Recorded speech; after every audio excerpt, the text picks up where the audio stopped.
All right, so I'm here with Sam Stewart, fittest man in Ireland, right? Yep. Okay, and you are debuting your CrossFit Games athlete experience here. A little bit of an unfortunate end to your rookie debut, but talk a little bit about how the experience was at your first CrossFit Games. Very cool. They got so much on. First of all, you arrive, they fill your bags up, they give you 3 bags full of stuff that you can take home. That's pretty cool. Like stuff, it's very cool. Like you don't get to do the kind of stuff at the games very often. Like you don't get to be shipped off to a lake, swim a mile to the lake, kayak across an entire lake, then get bused back somewhere else. Then you're corralled around this entire building where you probably walk another mile, holding all your 3 bags of stuff they gave you. And then you got to go off to a workout here, and then you're off doing another work. It's very impressive. It's very cool. Games experience is a bit of a hectic environment. It definitely is a lot different than what you'd experience at a local or even a semi-final based competition. But you know what? It's actually not that different. It's at the same day, everyone in the same way, everyone gets corralled, everyone warms up, everyone thinks they're the big dick walking around in the warm-up area, and then you're off on the off you go. You have to do a workout. It just seems bigger on TV than it is in person. It's still just a competition, you know? Right. In a weird way, yeah. So a little bit of a disappointing end to how you were, probably than what you were hoping for. You got an injury. What happened, and how are you feeling? Yeah, it's a bummer. I'm a bit bummed, but like, on the pig flip workout, I pulled my bicep after the muscle ups on the way back. I just thought it was like pulled or whatever, and then the medical had a look later that day, because then when I went to do the cleans to clean the bar for thrusters, I was just like, okay, this is getting progressively more sore as the day went on. Then I got brought to the medics.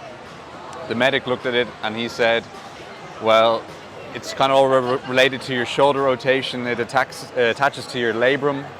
Your bicep does, and it's all connected. So it's like, okay, I need to clear you before you can do anything on Friday. So I was like, okay, perfect. I powered through the workout on Wednesday evening because I didn't want to get thrown off the floor then. I just kind of had to stay moving somewhat. So I knew I had the rest day, so I took the rest day, try and recover. You can see I got enough tape on me to last a month. And then come Friday morning, first thing I had to do was check in with the medic.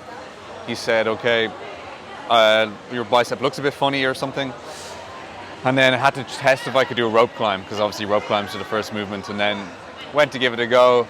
Rope climbs I didn't want to put any weight into my arm. It was just painful. So right up into almost from like here to my neck.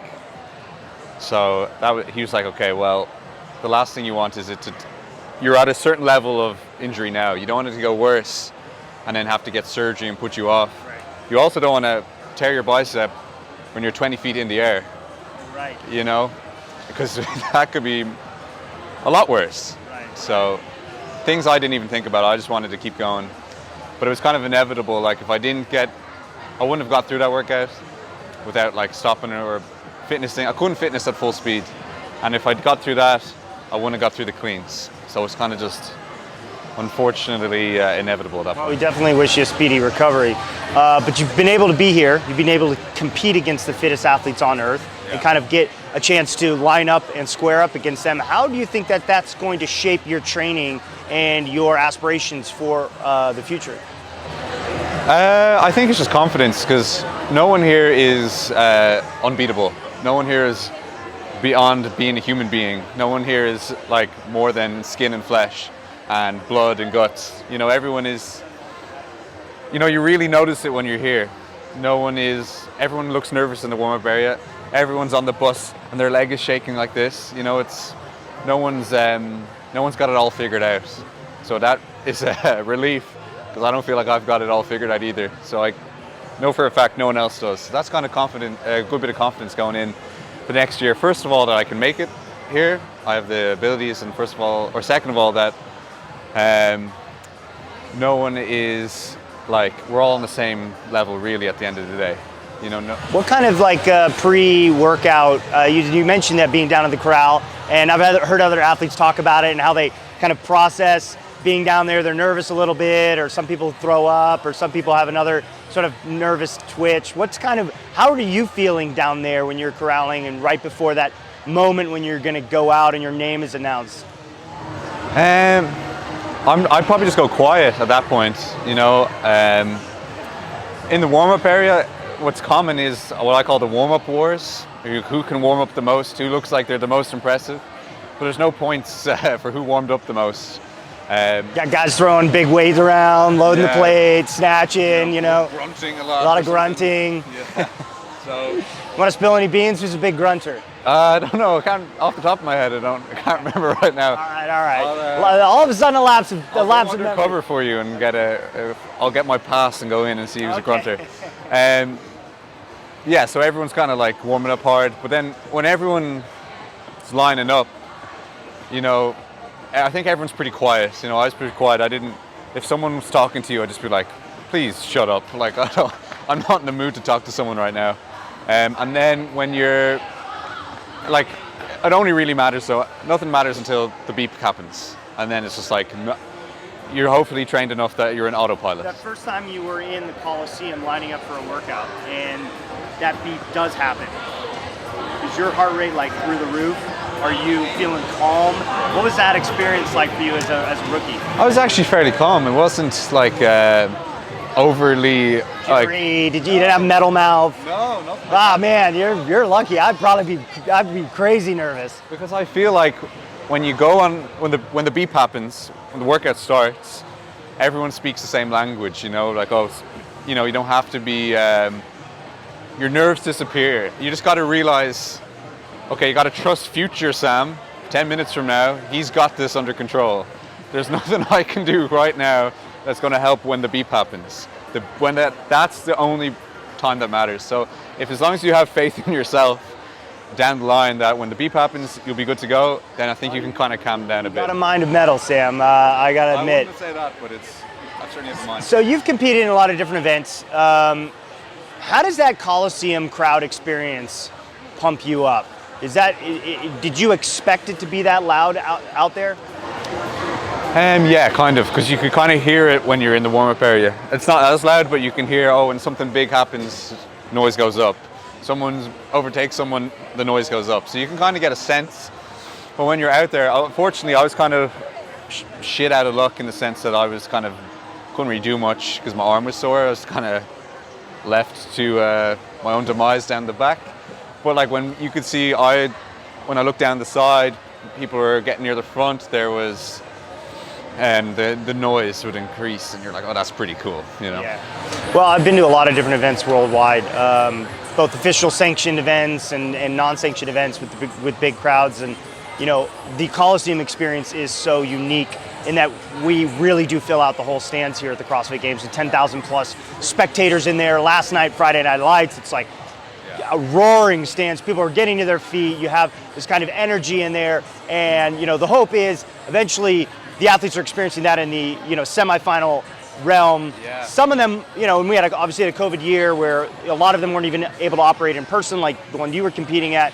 One's couple here in the United States were able to, and they couldn't even sell out the tickets even if they wanted to because of restrictions. So the hope is we want to recreate that experience for athletes that are even competing at semifinals, grow this sport, get fans up in the stands. And I know, having been to a lot of them, that the experience just is so much more electric here at the games. And it's fun. I think it's fun for athletes too, but it's also fun for fans to be there. Yeah, I'd love to experience on both sides as well. What's interesting is, you look at the competitions outside the CrossFit Games and you think the biggest competitions, you think soccer. Yeah. Football. Or you think in the season, you think Dubai or somewhere.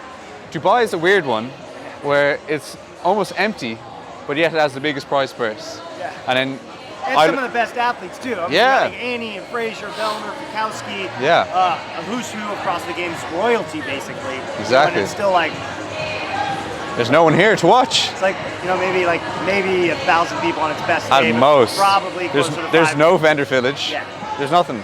But interesting, when I was at the Filthy 150 was allowed one, and Strength and Depth was allowed one.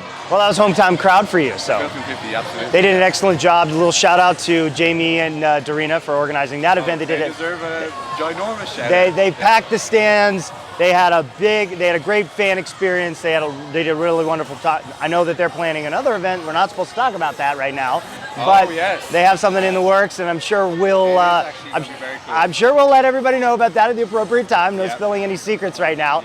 Last question for you. So you kind of having a little bit of an injury right now.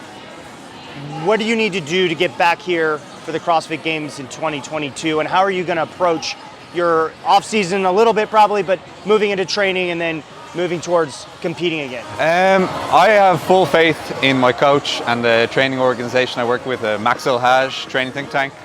It's the year of the octopus, did you know? I did not. Well, it's a big deal. I think you should get involved in the year of the octopus. Okay. Don't ask what it means, I don't know. But it's the year of the octopus. So he's the man with the plan. He knows what's up. He knows what we have to do. I'm sure he's been watching me. I was in Georgia training with Noah, Sandra, and Travis for the last 2 weeks before the games, and I'm sure he's been watching me, going, "Okay, we need to work on this, and this, A, B, and C." So I have full faith in him to guide the way. But I'd say a bit more maybe accessory work for now. Get body working well again. Towards the games, everyone's beat up. So it's just get healthy. Sean Woodland has said it best. There's nobody out here that doesn't have some ache or pain when you go through the whole season and then into the grind of the final games preparation and training.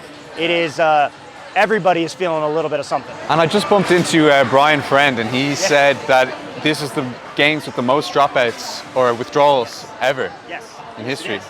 So I'm adding to the cause, but it's an interesting stat, the man of 1,000 stats. The man with 1,000 stats. That is our famous Brian Friend, who's literally walking encyclopedia. You can prove anything with statistics. Yes, you can. 63% of people know that. There we go. All right, Sam, well, it was good catching up with you. Best of luck next season. We're going to be looking out for you on the competition floor, all right? Cheers. Thank you very much. Thank you. Thank you.